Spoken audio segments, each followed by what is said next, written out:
A key component of the modern world economy, the chemical industry delivers products and innovations to enhance everyday life. It is also an industry in transformation, where chemical executives and workers are delivering growth and industry-changing advancements while responding to pressures from investors, regulators, and public opinion. Discover how leading companies are approaching these challenges here on The Chemical Show. Join Victoria Meyer, president of Progressio Global and host of The Chemical Show, as she speaks with executives across the industry and learns how they are leading their companies to grow, transform, and push industry boundaries on all frontiers. Here's your host, Victoria Meyer.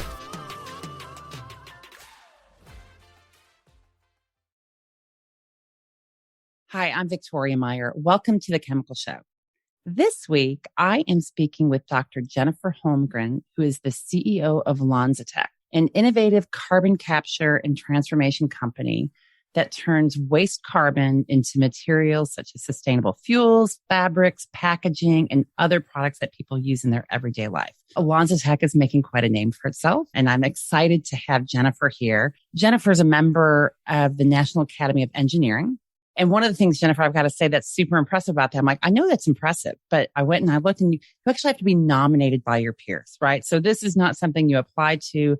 It's a great recognition from peers. And I think that's something that people should also appreciate as we talk here. And Jennifer is the author of more than 50 patents. So she is a leader. She is an innovator. And Jennifer has been credited with developing the first low carbon drop-in aviation fuels. And has received widespread recognition for her achievements. So I'm super excited to have her here today. Jennifer, welcome to The Chemical Show. Thank you so much, Victoria. Really honored to have the chance to speak with you. Likewise. So how did you get started on this journey? When did you first realize the importance of carbon and specifically carbon capture and transformation? Like, was there a moment that changed everything for you?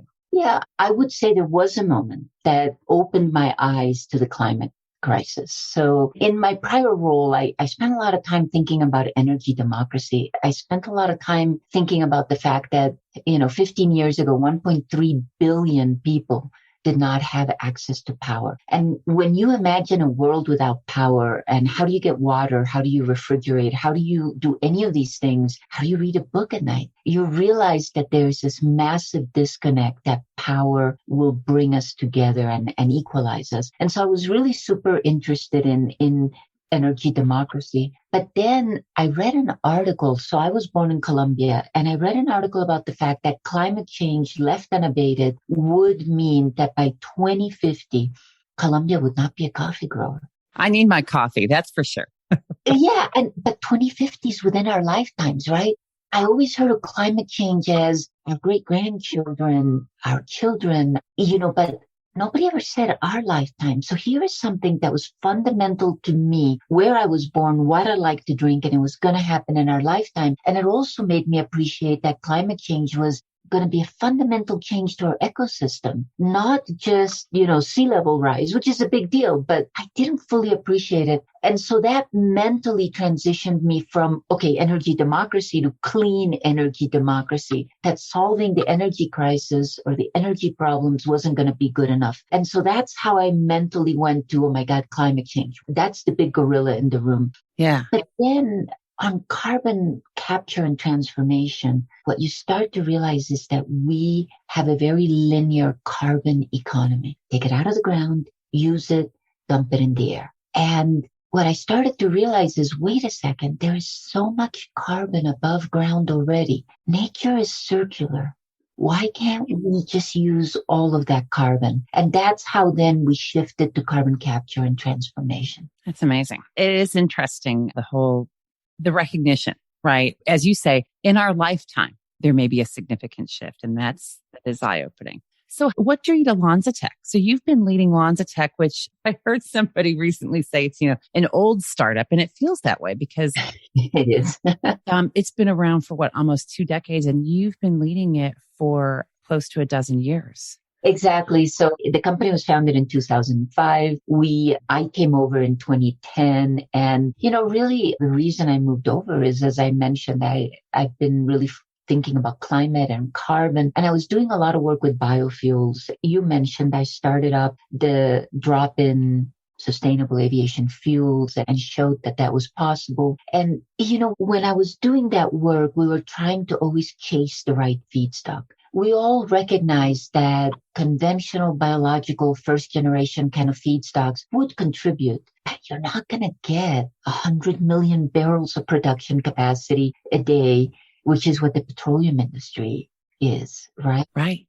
Massive disconnect between conventional biofeedstocks and the petrochemical complex that we depend on. And so what I realized when Sean Simpson, the founder of LanzaTech and Vinod Khosla, its largest investor, when they introduced me to LanzaTech and the bacteria that could eat carbon monoxide, hydrogen, carbon dioxide, it was sort of like, holy there is enough of that stuff locked up in waste that we could actually get to the massive scales of the petrochem complex. And so I was actually on a journey to retire and I saw this and I thought, this could be something, this could be relevant and could have a massive implications. So I went ahead and said, okay, I'll do this. I'll do it for a couple of years. A dozen years later, here I am.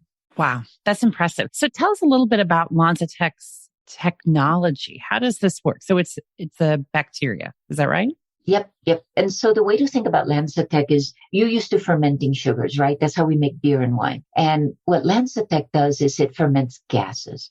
Hydrogen, carbon monoxide, carbon dioxide. And so it's exactly the same thing as it's a typical fermentation, but it's not yeast and it's not sugar. It's a bacteria and it's gases. What's really interesting is it is a continuous process. So it's like a refinery process. The chemistry happens quickly. So you're used to making beer. You put it in a vat, you let it ferment for a few months, come back, you get beer. Here, you get beer in seconds. And so that lends itself to something that has the ability to really scale because it happens so quickly. Yeah, that's interesting because I have spoken with a couple of leaders who are working in like the biosurfactant space, and those are batch processes primarily, right? So you're inherently limited based on the size of the kit that you can build and the level of reactivity and other things. And yet to get to a continuous process, similar to what we experience in much of the chemical industry, is a game changer. Absolutely. But it means you have to get the engineering right because it is such a different system than conventional fermentation. Think of it as a marriage of refining and petrochem and conventional fermentation. We have to bring both of those things together. So you kind of said, well, you guys have been around for 17 years. That's a long time. It takes a long time to scale a disruptive technology. And so this is why. It's biology and engineering. Both have to be disruptive. Both have to be different. And we have to bring it all together. Interesting. I was actually going to start in a different place, but let's start talking about partnership. When I think about LanzaTech, there seems to be three fundamentals to LanzaTech's success. So innovation, partnership, and persistence, right? As you say, it doesn't happen overnight. So let's talk a little bit about partnerships, because that seems to have been really critical to both persistence and innovation, right? And you've made a lot of progress through partnerships with industry leading companies and even consumer brands such as Danone and Zara, which apparently people could go out and buy some LanzaTech originated product and clothing. But why is partnerships important to you? And how did you kind of come to figuring that out? Well, if you think of a startup company, right, there's only so much core knowledge and capability and people and resources that we can have, right? And so partnerships help us in a couple of ways. One is they bring the core knowledge of the company to bear and all of the resources. BASF, for example, is an investor and a partner, right? Look at the knowledge they bring in the chemical sector. So that really helps us. And then on the back end, working with the Zaras and the Danones helps us understand the entire supply chain.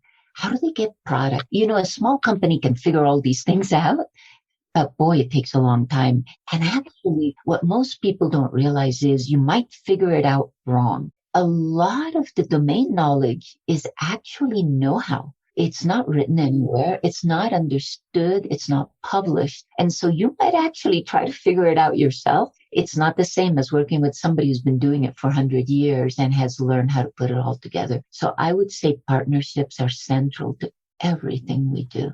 Yeah. Was it hard to get those first partnerships established? It's always harder.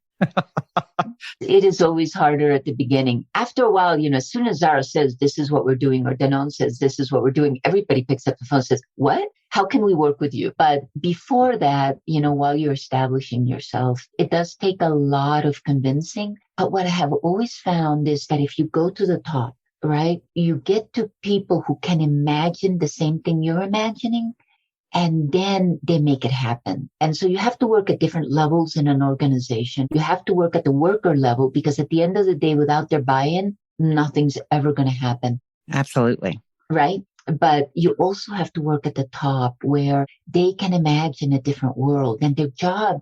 A lot of people say that CEOs of large corporations have to focus on next quarter, right? But they're the visionaries. They're the ones who are thinking, okay, but what do I want this company to be after I leave? And they can imagine a different future. And they're always willing to bet then on new approaches. Yeah. Yeah. Interesting. So you're very experienced in this. What characteristics make a good partner or a good partnership? I think the most important thing is shared vision. You have to align on what the outcome has to be. What are you trying to achieve? And you have to make sure that you agree that the path, the how, isn't necessarily set yet. Because if it's an early partner and you're developing something new, there might be course correction. So you need partners who are willing to course correct with you rather than fight you on the course correction. So alignment on vision, understanding that how to get there is not yet defined. And also, I think understanding that new things can take a lot longer than you expect and plan. So having a partner who's patient and understands the need to be patient, which is also why alignment at every level of the organization is important, because you don't want your champion inside that other organization to run afoul of, well, you haven't delivered this yet, right? You want to support them. And so that means you support with every level. Yeah, that's interesting. And I've talked with a couple of folks about this. It seems like, especially right now, when we start talking about green technology, carbon capture, some of the innovations that derive a more sustainable future, a lot of the innovation happens in smaller companies, such as LanzaTech. And yet the larger companies, BASFs, Danone, Zara's, whomever, have the footprint, the wherewithal, the capability to really test it in the market, apply more resources, et cetera. And yet there's this risk of a bit of a David and Goliath, and maybe sometimes a fear that this big company is going to take over and overwhelm, either just want to take over, right? Or overwhelm your efforts. How do you strike that balance? How have you guys thought about that?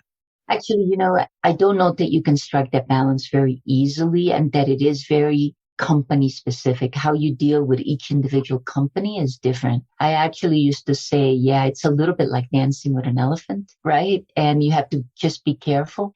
But again, if your vision is aligned and you respect each other, because that's the other thing. You don't want a relationship where somebody comes in, they're the big gorilla, they know they're the big gorilla, and they're going to tell you what to do. If there is no mutual trust, no mutual respect, then you really are going to run into a problem as a small company. But I would tell you that you can tell from the early discussions. You can tell in the joint development agreements. You can tell from the very beginning that maybe this is one you want to walk away from, or this is one you want to do. And I think the biggest concern is that a lot of small companies don't create a pipeline, and so they depend on one company. And when you depend on one company, you can run into a lot of trouble for all the reasons we've just discussed. We'll be right back. At Ecovist, they're accelerating the transition to a sustainability-driven future. Their long history of innovation, expertise, and customer collaboration supports the development of proprietary catalysts and services across their two industry-leading businesses, Advanced Materials and Catalysts and Eco Services. Advanced Materials and Catalysts is a leader in proprietary and customized technologies for polymers, cleaner fuels, emissions control, and circularity. Eco Services is the largest North American recycler of spent sulfuric acid. Ecovist, your catalyst for positive change. So let's turn back over to innovation. And innovation is obviously central to you and to LanzaTech, but what does that really mean? What does that look like for you in LanzaTech? How do you guys think about innovation? How do you foster innovation inside the company?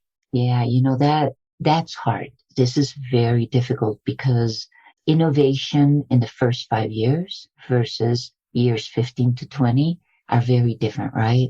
Right? You get into a point where you can let the perfect be the enemy of the good. You want to re-optimize and redo rather than get the first commercial up and running and optimize there. There's a lot of things like that happen from fostering an innovation culture. I would say, first of all, Sean Simpson, the founder of LanzaTech, is an incredible man and incredibly innovative, incredible scientist. And he's always pushing the envelope. And that leads to the science team, which he manages to always be pushing the envelope. But it also sets a tone for the rest of the company, right? Because they follow the example. From my side, I also try to always push the envelope and ask, why? Why are you doing it that way? Can you do it in a different way? Can we reduce the cost by doing it in a different way? But really, I think creating a culture of innovation means that every one of your leaders needs to create that culture. You would say you can't be innovative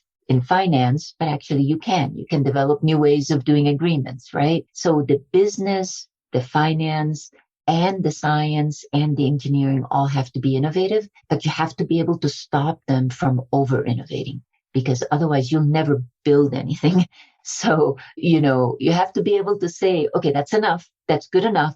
Get it out there, and we'll do the next generation. I would also add one other thing, which I think is really important. If you look at my management team, everybody's different.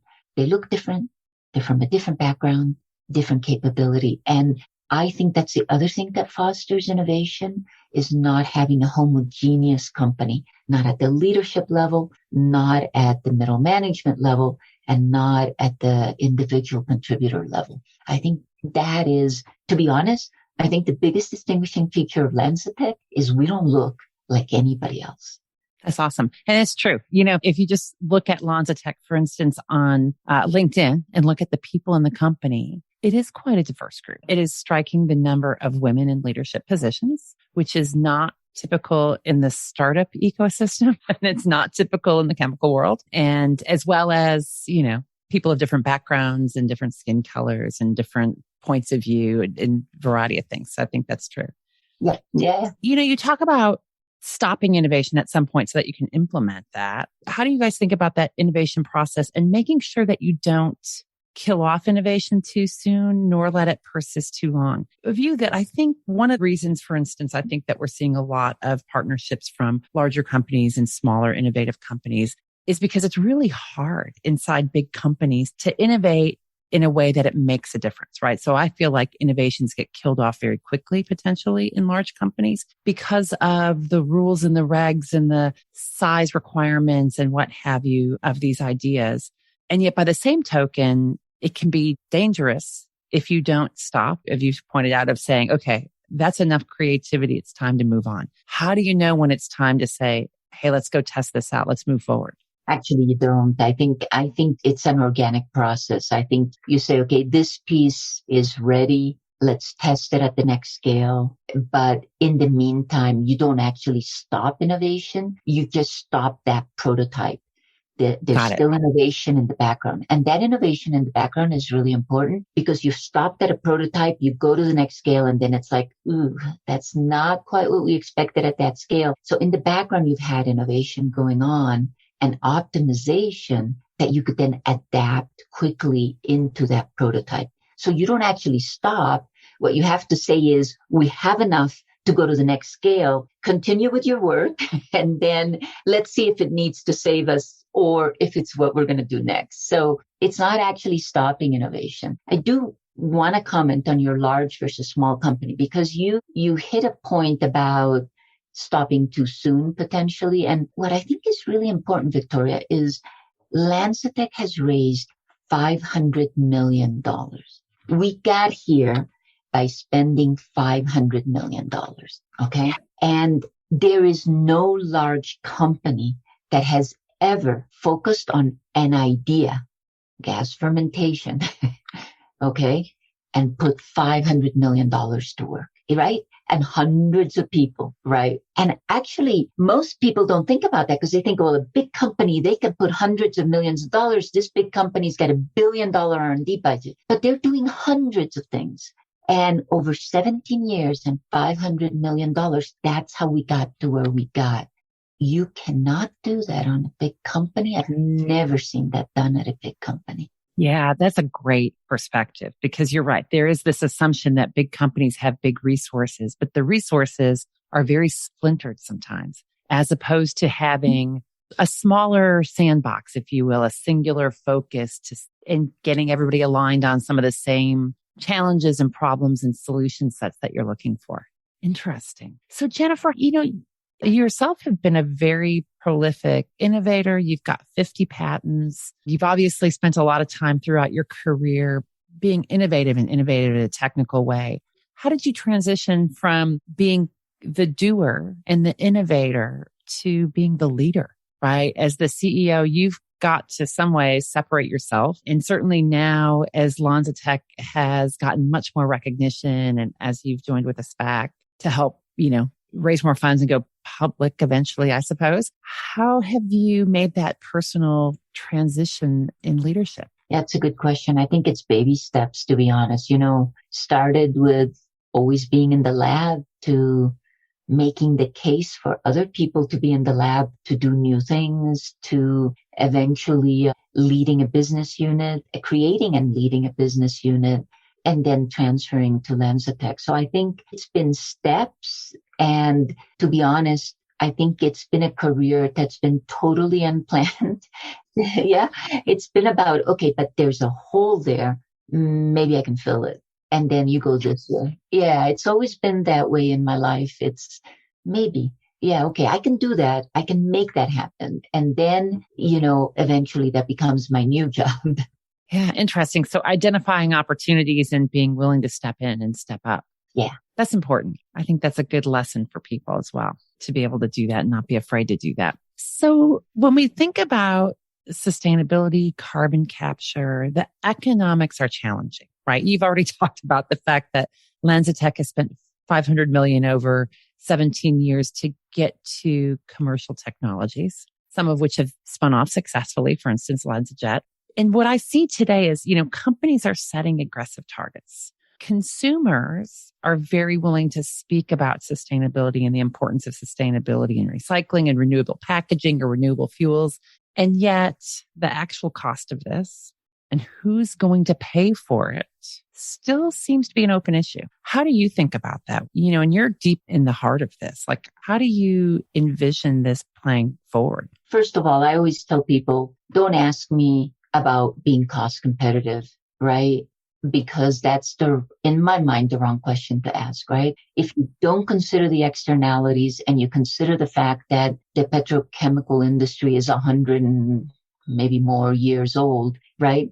It's very hard to say that new technologies and new approaches are going to get down the cost curve in such a way that they will be cost competitive. And in fact, I get very unhappy when that question gets asked because it has pushed some of other companies that do some of the same things we're trying to do over the edge because they've overcommitted. They're like, oh yeah, we're going to be cost competitive by, next year. And you aren't. And so people are being forced to make commitments they can't meet and not to just go into it with eyes wide open, right? And I think that's a failure mode of new technologies and new industries. So I think we all have to be realistic and grounded in the fact we will not compete with a 150-year-old industry. We will not compete on day one. We will become competitive.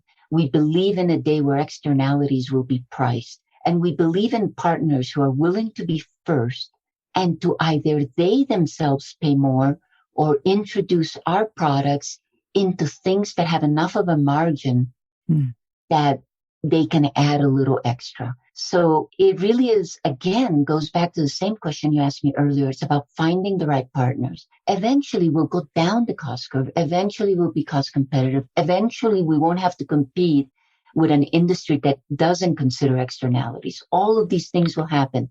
Until then, we need the right partners who are willing to absorb a little bit of the extra cost, who are willing to sell to consumers, who are also willing to absorb a little bit of the cost. And together, we will create a new ecosystem, a new way of life, a new way of making the things we need and use. Yeah. Interesting. That's good.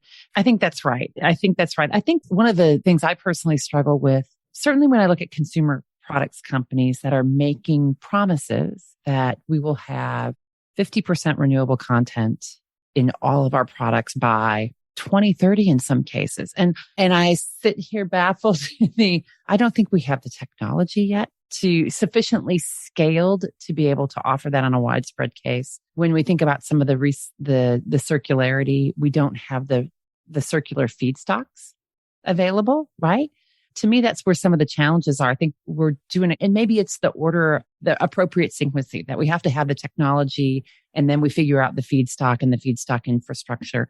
How do you think about that? Because I mean, this is a challenge that I think we're facing across a broad number of areas.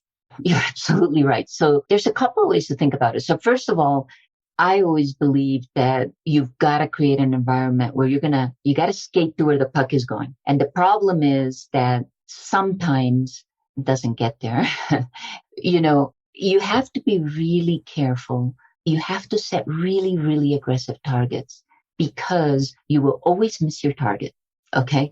There is no way that you will ever make your target. And I know that that's not what people want to hear, but if you set a very mild target that you know you can easily achieve, you still will probably miss it. And so it's better to shoot really forward. Okay. You shoot for the moon and miss it by 10%. You're way better off than shooting for, the next street and missing it by 2%. So I think we have to be really aggressive and we have to support companies that are very aggressive. I do think, though, we have to be careful that we're not in la la land, that magically, feedstock is going to appear out of nowhere and be available. And so I think there's a balance between really being aggressive, but being realistic in what does it take to reach that goal? What has to happen? So you need some really good planning, but you also need to be very aggressive in your planning. I'm really excited about what I see from consumer brands. It used to be they set 2050 targets, right? And like you said, now they're setting 2030 targets and they have roadmaps for those. And I've seen them adjust the roadmaps as feedstocks don't become available. So I think all of a sudden, instead of, okay, I'm going to do this by, 50 years from now, they've actually got roadmaps and they're actually planning. And every year they adjust and make progress. The partners we've been working with have just impressed me, and what they're willing to do, what they're willing to try. And they understand it's baby steps. Got it. Interesting. That's fascinating. So Jennifer, what's next for you and LanzaTech? Well, I think for us, what we really need to do is go much more quickly. So, we're starting to get to that exponential part of the curve. We now have 2 commercial plants running. We're building another 7 plants. We've got 7 in engineering right now. We're starting to get to that inflection point. We want to capitalize on that. We want to make sure that there are no delays. Right now, supply chains are heck and it's a mess, but we don't want that to slow us down. So we're trying to think of more innovative ways to deliver our technology so we can build all these plants. And then that's going to be a flywheel, right? Once we have more plants, we have more product. Once we have more product, we can make more, Zara dresses and everything works well. I think the other thing I'm really excited about is the synthetic biology. I honestly believe that the future is about the selectivity that biology can bring to the conversion of waste. Today we make ethanol, but we can make acetone, we can make isopropanol, we can make octanol. All of a sudden you can imagine distributed units using waste feedstocks, making all of the chemicals you're used to. Whenever the price of acetone is high, you make acetone. You can't do that in the petrochem industry. And the reason that's important is because you asked me about being competitive. We cannot compete in today's playing field and be successful. We got to create a new one and compete there, right? So when we change the way commodities are made, nobody's going to say, well, you have to have the same capital and operating costs because we bring different advantages of selectivity of feedstock. So that's what's next for us. And we want to go public because the conversations, I don't know how many people believe that carbon capture and transformation can matter, right? And I think in the public market, we can show people that this matters. And with our partners, right, create success. That's what we need. Shine a light on carbon capture and transformation. Yeah, it's interesting. And I think that's right. And we need to get it to the nenext generation. So I was having, just before we got on this call, I was talking to my daughter who's 15, who kind of was like, yeah. You know, all these energy companies care about is making money. We were listening to a strategy podcast yesterday. That's how we get geeked out in my house. And was this whole aspect of all anybody cares about is making money. And yet, what about the world? And what about, you know, we need to be looking at environmental sustainability. We need to be finding new solutions. We need to be figuring this out. I said, I'm talking to Jennifer Holmgren. I think you would be really interested in what she's doing, but it's the whole figuring out. And I know this is where you guys are working. And I know you've brought Steve Stanley on board, I presume, to help help license technology and move it forward faster so that it gets into more people's hands, into more companies' hands, and can make a bigger impact. And by going public, you can change that dialogue and have more funding to do the things you need to do. That's right. That's what we hope. And we thank people like you who are shining a light on what we're doing, who are helping us get there, Victoria. I hope so. Well, Jennifer, this has been really wonderful. Thank you for joining me today. I really appreciate it. Thank you, Victoria. And thanks everyone for listening to The Chemical Show. We will talk to you again soon.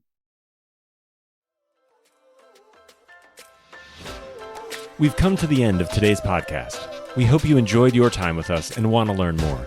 Simply visit thechemicalshow.com for additional information and helpful resources. Join us again next time here on The Chemical Show with Victoria Meyer.